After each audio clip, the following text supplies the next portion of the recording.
Welcome to the Situation Room. My name is James Carey. I'm all about helping you write better sitcom scripts, but there are all kinds of scripts that you could be writing. And so who better than to be back with Andy Riley, who is a cartoonist, a sitcom writer, a screenwriter, a children's fiction author as well. He's done it, you name it, he's done it. Andy, thanks very much for being on the Situation Room. Thank you.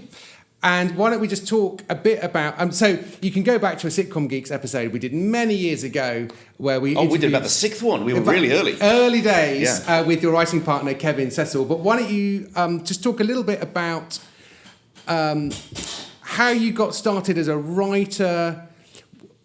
What were the early encouragements, or did nobody, how did you know, hey, I could do this? It was really Kevin's idea. Okay.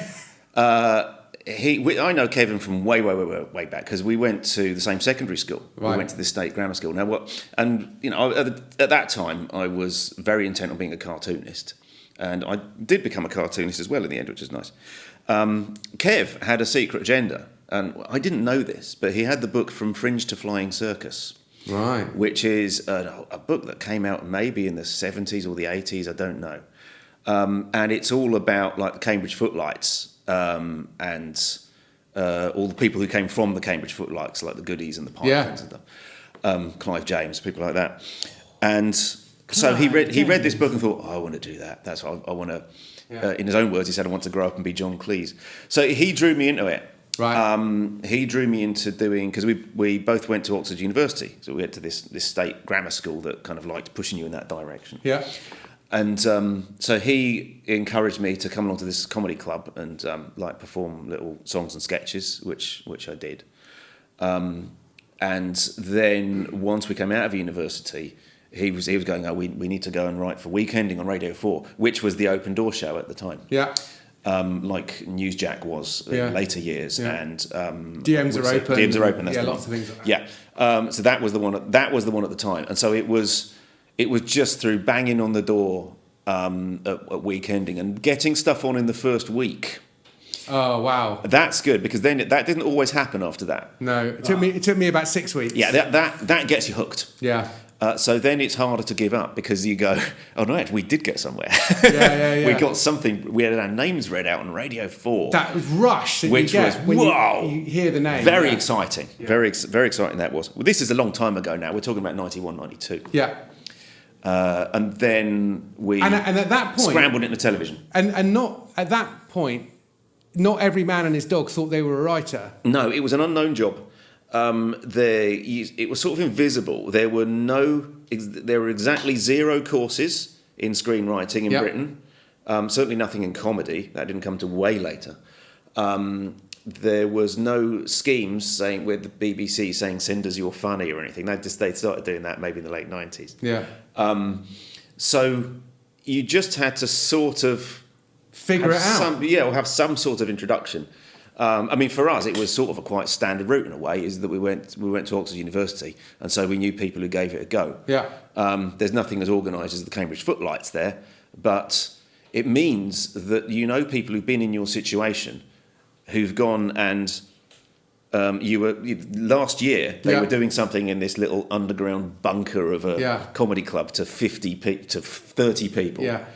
And then you hear them on Radio 4. Yeah. And so that Stuart Lee and Richard Herring. Yeah. I knew them. They were 2 years above me. Right. Al Murray, Ben Moore and Danny O'Brien were a year above. And all those people, I'd hear them on Weekending and coming out of the Radio 4 going, oh. Oh, I could do that. But it was Kev in those very early points who was the motive force. Okay. And then once we kind of got a regular commission on Weekending, then I was completely sold. I was as dedicated as he was. Okay. I know, and so you never had another career that you were turning your back on necessarily? No. It was, I was coming off unemployment. Yeah. So that makes life easier, because, say you're 35 and you've got a couple of kids. Yeah. It's at what moments if you want to turn professional, what moment are you going to make that jump? Yeah. Because you're not going to earn well for the first couple of years, probably. Yeah. There are exceptions to that. But not many. Not many. No, especially not these days. Yeah, no, exactly. So, obviously, fast forward to the fact that you sort of ended up writing lots of things. Obviously, you're cartooning, you're illustrating, and you're drawing and stuff. I mean, to what extent are these all the same skills, or actually do you see them as very different skills? It's like a spectrum, really. Yeah. So one of the things that I did in the noughties, which I probably couldn't get published now, was the book of bunny suicides, and it was this is when I really thought, no, I've got to be a cartoonist as well. Yeah. I have to scratch that itch of my life. Okay.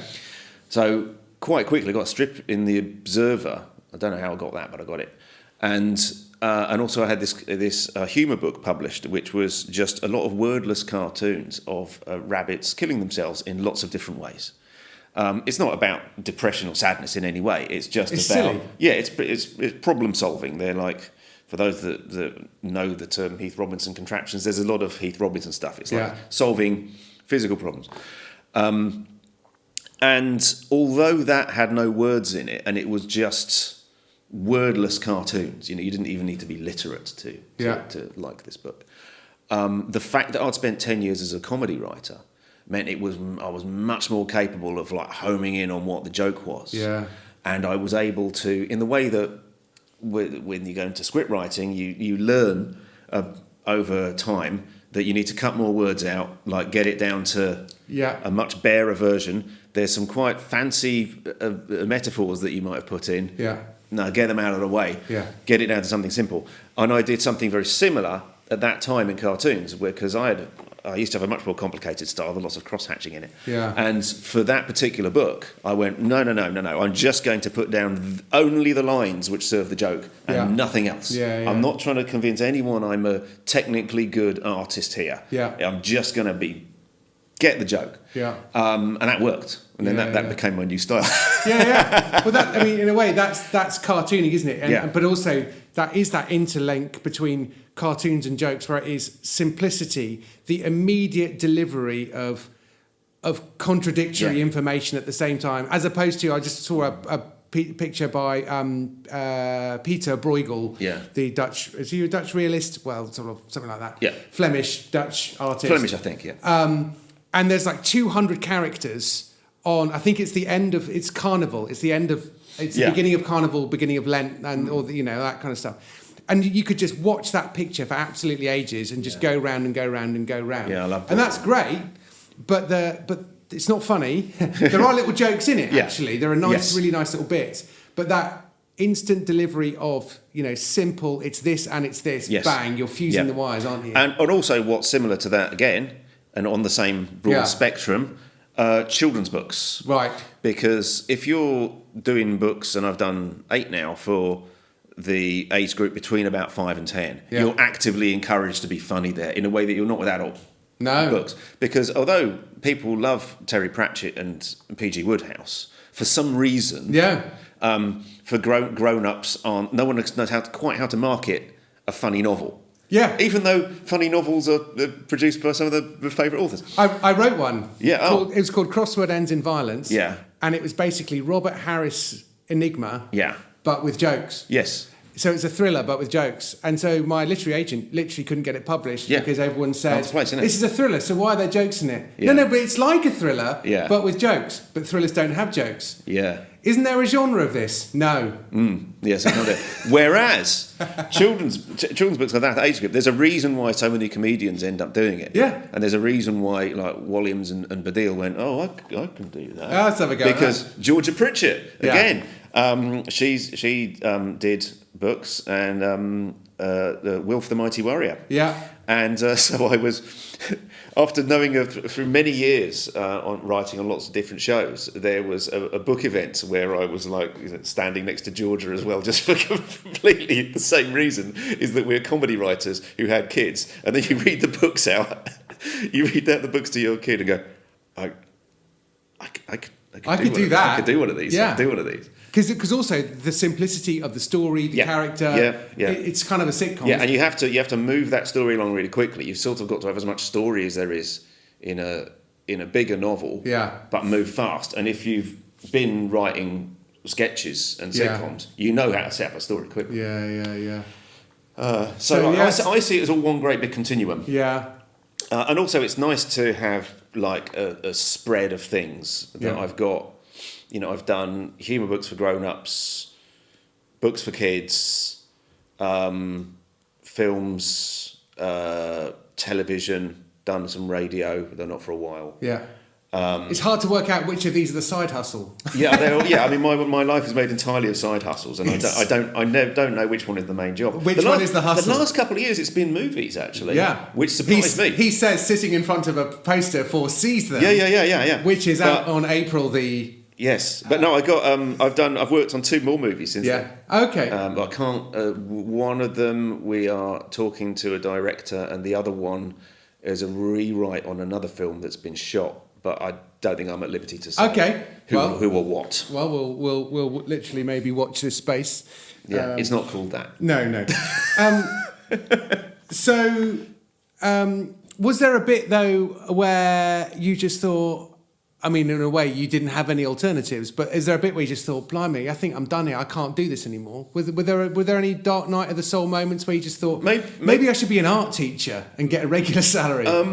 Maybe about a year in, 1 or 2. Okay. But honestly, not much of it because I had a buddy. Yeah. So in the same way that people have like running buddies to make sure that they get up at 7 in the morning and go running, you don't. If you're mates and you're doing it together, and you're doing it 5 days a week, you're going to just turn up on Monday and work. It doesn't matter if you're feeling a bit glum about it. Yeah. You owe it to the other guy to do it. And that I'm sure got me over a couple of humps early on. And then once you've done it for a while, I mean, now, like, I've been a professional writer now for more than 30 years. Yeah. I don't know how I'd get out of it now. No, that's right. I mean, what else could I do? It would be very hard for me to not be a writer. Yeah, no, definitely. Yeah. Psychologically. Yeah. And also just like, who would have me? Yeah, Because my CV's, man, I haven't got I wasn't an accountant for 5 years or a plumber for 3, where I've got a definite skill I can go back to. And if you applied to be an art teacher, they just go, "This is a trap. This is not." We're not. But actually, I think the buddy thing is a really good one, and it's no coincidence. You know, we sort of mentioned the Pythons and the Goodies and the folks who are ahead of you. At Oxford, but you always mentioned them in clumps of people. Yes. So they were always like a little bit of a gang, weren't they? It's great for meaning that you don't stop because you just do it to each other. So, and also we found that we could work more efficiently. It means you can turn off at the end of the day. Yeah. Now that me and Kevin, we're both writing separately much more. Yeah. Although we are still working together, sort of in and out of 2 different modes. Yeah. And when I'm working by myself, it can be harder to turn off at the end of the day. Whereas when there's 2 of you, just go, bye then. And it's easy to know when the day ends. And also, I mean, I found this with my wife, who is my actual partner rather than my writing partner. But you're very rarely both up or both down at the same time. I think generally, normally one of you's probably more naturally the optimist and one of you might be more naturally the pessimist, but even then you're going to swap a fair bit. Yes, you are. And also when you do get those really stupid, annoying notes, you do basically get to bitch to each other and just go, "These are ridiculous." Oh, that really matters. Yeah. Because if you get, I mean, now I on my own, we've both experienced enough that if I get a lot of like bullshit notes, I can go, "Oh no, that's bullshit. That's all right. Helpful. That's fair. Yeah. That is." The suggestion's terrible, but they've identified the problem. They spotted a weakness in it. Yeah. But when we were starting off, and you got bullshit notes, it would be harder to know which ones were bullshit. Yeah. Because I wouldn't be able. Because I think, this is a real grown up, Yeah. I was a very young guy. Yeah. We started young. What do we know? And you'd feel a bit intimidated. Whereas when there's 2 of you, you can go, "I think this is nonsense. Yeah. Am I right?" Yeah. And you sort of can collectively figure it out. So you have a very good support. I mean, if it works, a partner is a very good support system in getting started, carrying on, seeing things through. And actually, picking you up when you're down. And also trying to figure out what to do. Handy. Yeah. And my writing partner, Richard, particularly, is a strong finisher. Yeah. So he's a nice completer finisher. And as long as I'm a bit bored once I think it basically works. I've solved the puzzle and I kind of want to move on. Yeah. Whereas he's just like, no. We need. Sorry, that scene in the edit. You just need to take like half a second out of that end there because the timing. And I'm just like, oh, it's fine. He's like, it's not fine. Yeah. So I'm like, look, I'll back you. There's a time for both approaches. Yeah. It's the thing in Ecclesiastes. There's a time for every purpose under heaven. Absolutely, yeah. Well, you're talking my language there, but also. I tend to. He's a strong finisher. I'm quite good at the start, where I tend to go, sitcom in this area. We could do this. You could do this. You could do this. You could do this. How about this? The plot about this. Plot about this. So I tend to think of 30 plots quite quickly, and then he's like, the third one's good. I like that. What's that one? And so we talk about that. So ideally, there's unless you're very strange, there will be a complementary skill set to some extent as well. So yeah, that's good to keep going. Next question is, so speaking for myself, I learned something about characters a year or two ago about how they project their own flaws or preferences onto other people in a way that sounds obvious, but I just think, how on earth did I get to 20 years as a sitcom writer and not know this? This is mad. Is there anything you've learned in the last few years where you've just thought, oh my goodness, it's all about X and I didn't know that. How did I not know that? Well, not so much that, but there's a show which made me think, oh, hang on. Right. Maybe you could actually let a bit of reality into a scripted comedy show much more than I would have been open to. Yeah. And the show is Jury Duty. Oh. If you know this. It's an American show. It didn't get the Emmy, but I think it really should have done. The format, explaining the format alone is nuts. Right? Yeah. There's this jury trying a case and they have to stay in a hotel and stay incommunicado from the world, right? Yeah. They are all actors except for one of them. Okay. Who believes it to be real and thinks everyone around them is real. Okay. So it is, and it's weirdly celebratory. It sounds like it's there to humiliate the guy. Yeah. But the show is really funny on its own terms. It's got really good jokes and really good stories. Yeah. And in the middle of it all, there's a guy that doesn't know he's in a sitcom. Literally doesn't know. And that dose of reality in the middle of it. And it's and there's this one. I mean, it's not giving much away to say at the end. It's revealed to him. Yeah. And instead of it being like, ha ha, look at you. Everyone loves this guy. Yeah. They picked. I don't know how they found it, but they picked the nicest guy in California. Yeah. And so it made me think, oh, hang on, I might be open to having something a bit more around the fringes. Now, which prompted me to ask a writer that I know called Tim Reed, who he writes Meet the Richardsons. Oh, right. And, that's about a real couple and everything. So I said, like, how much of that is improvised and how much of that... He said, oh, we write it all. I think they used to improvise more at the start, right. And now they write it all. But you wouldn't quite know looking at it. And Meet the Richardsons is, I think, it made me think, actually, is there a place to borrow some techniques from structured reality? Now, I haven't had, I've had things to do. So this is a relatively recent thought. Yeah. I haven't been able to start anything, or we haven't been able to start anything that does that. But I did suddenly think, rather than going, no, I don't want to cross those streams. Yeah. It's either fictional or it's not fictional. Yeah. It was seeing Jury Duty made me think, oh, well, there's an interesting area in the middle there. Yeah. That makes something very hooky and watchable. Yeah. And us as scripted guys, principally, we look at the non-scripted stuff as basically eating our lunch. Exactly. But actually what I think, though, that highlights is the fact that the other thought about comedy being playing in the wide and in reaction and in the two-shot, actually the reaction is funny. And I was reminded of that all over again. My kids are getting older and they're now old enough to watch Sherlock. Yes. Before it slightly collapses under its own weight. It goes strange, yeah. Slightly, but holy moly, Martin Freeman is incredible, much underestimated. His reaction to Sherlock Holmes is, I think, even funnier than Sherlock Holmes. Yeah. Because he's sort of parenting, reacting, I can't believe you just did that. And, Martin Freeman is just the master of reacting. Yes. And so that dose of reality is the sharp, is the black against which the lights can shine, isn't it? Yeah. But it's easy. You know that he's not real, Sherlock Holmes and what. Yeah. Yeah, but do you know what I mean, though, in terms of Cumberbatch? People do send letters to 21B Baker, 21B Baker Street. Yeah. There was a wonderful fusion of, there was a Twitter account called Benedict Cumberholmes, I think, and it's somebody pretending to be an amalgam of Cumberbatch and Holmes or something. And but yeah, no, it was weird going back to it because obviously it was a massive show at the time. Yes. And then it sort of, for me though, I ended up watching Elementary because after about 2 series, I was like, could there be a way in which someone just turns up and says, I'm terribly worried that my husband's gone missing, and Sherlock Holmes finds him? Yeah. And everyone said, oh, you should watch Elementary because they forgot to do that on Sherlock because it became about his family and his childhood and all kinds and his of nemesis things. and all that. And his nemesis. There's like someone comes in and presents a problem to Sherlock, because what the original Sherlock Holmes stories have, I think there is a bit of continuity. Yeah. But generally speaking, they've got the sitcom reset. Yeah.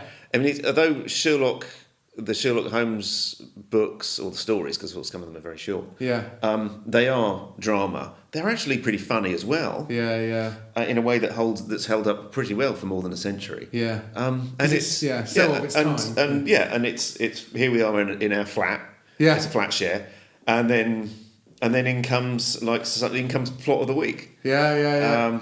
And it's one of the things that makes it very readable, you know. Yeah, no, definitely.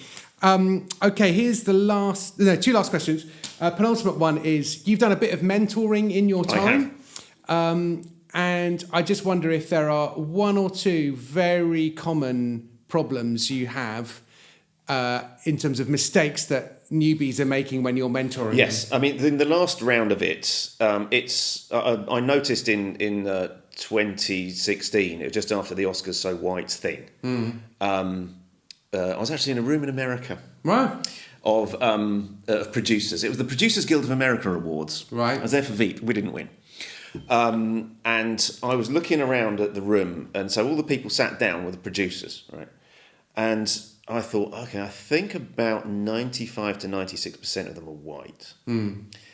And I at the time as well, I knew something like the population stats of America. America's something like about 60-something% white. And I thought, that should close up a bit. Yeah. And then I thought about Britain. Call me politically correct, but this don't seem right. Yeah, we've just got to move it together a bit. And I thought about Britain. Now, Britain has a much larger white population by percentage. Now it's about 83% white. At that time, the last census, which is what I go off, had it at 86. But I thought, is more than 2% of the comedy writers not white? I don't think they are. No. So I thought, okay, we're going to close that up. We got to. I'll do this scheme and I'll stop it when it's the census results and who the writers are is a little bit closer. I think that would be fun. And so it's great for an old man as well, because I now and more people have come in as mentors as well, Tim Reed and the Dawson brothers and Sarah Morgan. And I've got to know a lot of new writers starting off. It's not what you said. I'm just saying I did it. No, it's useful. No, it's good. You can cut this out. No, not at all. So I've looked to see a lot of new writers. Now I've been sent more and more scripts over these years. So the first time I got sent about 30 scripts, and the last go round I got sent 181. Okay. I farmed them out to some of the other mentors, because I physically couldn't read that many. You can only read so many scripts in a day before you go snowblind. Yeah. The 2 biggest errors. No, I'm going to say 2. There's more than that. Passive main character. Yeah. People write a main character who is based on themselves because they're told, write what you know. And they've all seen Fleabag and I May Destroy You. And they think, or Chewing Gum. And they think, okay, I'm going to do that. It's about me. And so it's a character normally is between the ages of about 24 and 34. And it's the first episode, the pilot episode, is a tour around that person's life. Yeah. And we meet their funny relatives, we meet their pushy boss, we learn that they have some kind of anxiety issue. Yeah. And everybody is funnier than them. Everybody's funnier than them, and things happen to them. Yeah. If we're lucky, at the end of the episode, that character might make a move and might actually start affecting the story. Yeah. If we're lucky. But people go, okay, it's got to be a bit truthful, it's got to be about me. And I think it's very unfashionable to say, no, you need some artifice here. Yeah. You need to pick the version of yourself that does stuff. Yeah. You know, so you're a bit shy. Because I don't do a sitcom about like someone is shy and then doesn't do anything. You need to have a character like Miranda in the sitcom Miranda, where she is awkward and socially nervous, but we always meet her at a moment where she does something. Yeah. She throws herself She out throws there. herself into something. And so you just need to make sure your characters do that. Yeah. They make moves. So your central character's too weak. Related to that, your story doesn't get going quickly enough. Yeah. You want, because people often, now so many shows sort of resemble the first bit of a movie. Yeah. In a movie, your big kind of world-changing event can happen about 15 minutes in. Yeah. Because that's like about 1/6 of the way through the story. Now, if you chop off the front of a movie and have your big world event happening on page like 15 or 20, too late in the script. You have to get it happening on page 5. Yes, that's right. Yeah, you've got about 12 pages to wrap up. That clock is running several times faster than you think. A show which does that very well is Starstruck. Right. Because that's like a movie premise, but they make sure that they get to that movie premise quicker than you would in a movie. Okay. Which is smart writing. That's how they do it. Yeah. And I would say the third big one, and I've really thought this from the last round of stuff, is that, and it is because of Fleabag and some other things, and also a culture which has gone more towards a sort of therapy thing. People think about their own therapy and working on themselves, you see. A lot of scripts that people are writing are about their relationship with their own psyche. And sometimes this is dramatised. You know, you have like two versions of the same character. There's voiceover, blah, blah. And it's about the relationship between a person and themselves. You know, and that can be pulled off. But when loads of people do it, you go, oh no, you know what we want here? We want a relationship between some people. Yeah. Because then the actors can work with something. Yeah. And a show that's terrific on that, Black Ops. Okay. Have you watched Black Ops? Not yet. No. It's on my list. Yeah. Okay. Well, look. I mean, if you watch Black Ops, right? You go, okay. You don't. If I say to you, who's Stan Laurel and who's Oliver Hardy out of that main two, you ain't going to struggle to tell me. Yeah. It's a funny relationship. Between a couple of people, and there's other characters as well who have funny relationships. Yeah. And so, I think a lot of people started to think, well, sitcom is about an I. You know. Right. What's the me here? What's the I? Because I need to be truthful to myself. That's fine, you know, and that's good for self-contemplation. But what if sitcom is about a we? What it's about an us? Okay. What it's about, not me internally, but this little world around me. Yeah. Because that's 9 times out of 10, that's where the best comedy is going to lie. Yeah. And we. As we've become a slightly more introverted culture, I think. Yeah. We more sitcom scripts have gone in that direction. Some of them are great, but when you have to read a whole pile of them, you're begging, aching for 2 or 3 funny people to have a funny relationship. Yeah. You know, where's Baldrick and Blackadder? You know, where's the pair in The Vicar of Dibley? Where's your Del, Rodney, and Grandad? Yeah. Not that they have to be exactly like that, but and one way is maybe to if there is an I character who is having this internal conflict, maybe that is just 2 characters. Yes. There's somebody struggling with self-confidence, and you've got a character who's overly confident, and another character who is not confident enough, and actually have 2 people. That's a good way of looking at it. Yeah, so maybe just split the person in 2 and make them 2 characters. Yes. Right. So that's even greater narcissism, isn't it? I'm not just in the show. I'm in the show twice. Yeah. You know, so... Wow, we've gone a bit psychoanalytical on that, but I think that's really helpful. No, but I think, and a trend. I think because the culture went more psychoanalytical, which has its bonuses, because people are actually now able to say, "I'm going through a really bad time emotionally." Yeah, and people don't come and cut their legs off. You know, that's right. Especially men. Yeah. So people can say, you know, I'm really struggling at the moment. But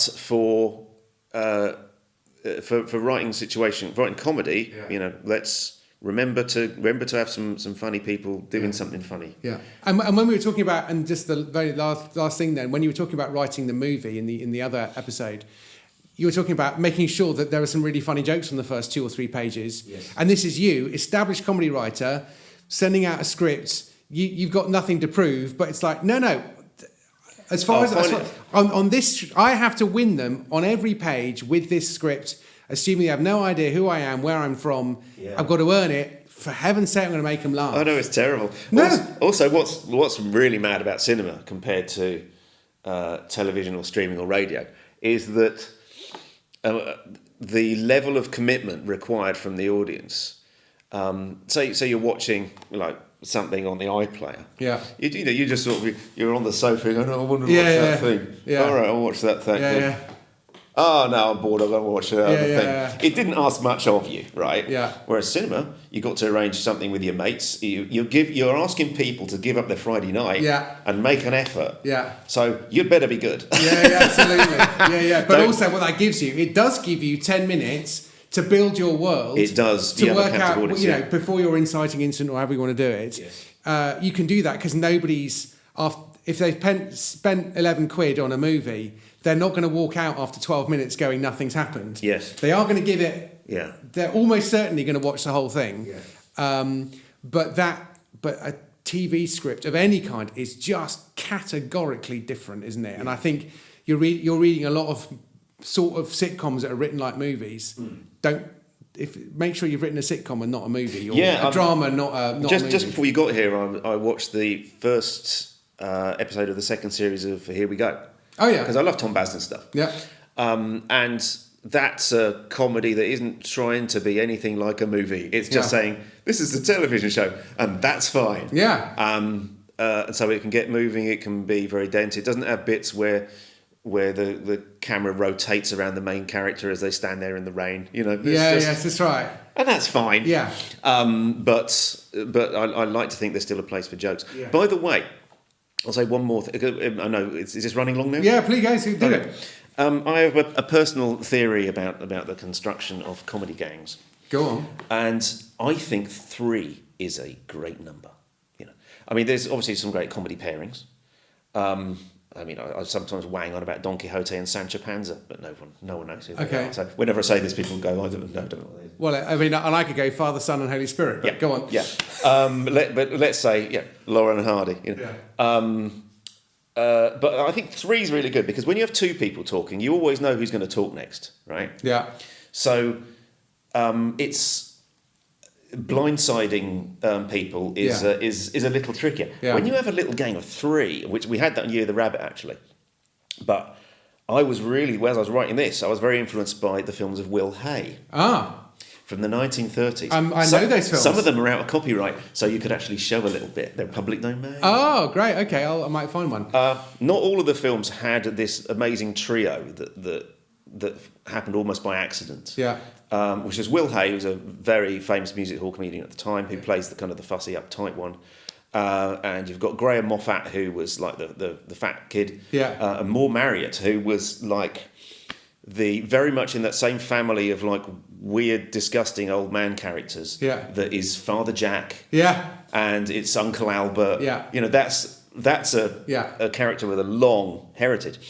And when you have 3 characters in your main gang, you can have 3 different kind of alliances. You can have those 2 characters gang up on that character, and then unexpectedly, then that alliance is split, and then 2 more characters can talk to each other. You can have many more different kinds of conversations than you can just with 2. You see, because you've got 3-handers, and you've also got 3 kinds of 2-handers. So that's 4 different kinds of conversations you can have. Wow. Okay. Yeah. So if you can pull it off to have a gang of 3 little funny characters, I love that number. And it's not going to work at all times and in all things. No. But there's a reason I wanted to get a gang of 3 people marching across a hillside, and one of them's a queen, and 2 of them are at the other end of society, and they've got to somehow learn to get along. Wow. 3's a magic number. I think It's a magic number. I think it's pretty magic. I like it, though. I like it. Three. I haven't really heard people say that one, but I'm very fond of it as a number. I think there's something in it. Brilliant. Thanks again, Andy Riley. Thanks very much for watching, and I'll speak to you next time. Cheerio. Bye-bye.